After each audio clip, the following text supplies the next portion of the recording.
Guys, if you want to open the media and purchases settings on your Mac but the setting is grayed out, then keep watching this video because in today's short video I'll tell you how you can solve this problem on your Mac.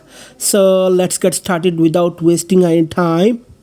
So guys, to solve this problem you have to log into your Mac App Store. So for that, first close this window and then go to the App Store.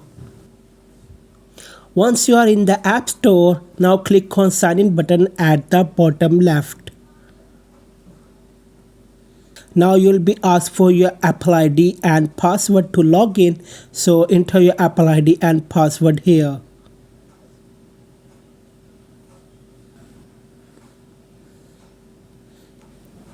After logging into your account, now go back to the System Settings app and see if Media and Purchases is now opening or not. So you can see that Media and Purchases is now opening. That's it for today's video. Like, share and subscribe to the channel. Thanks for watching.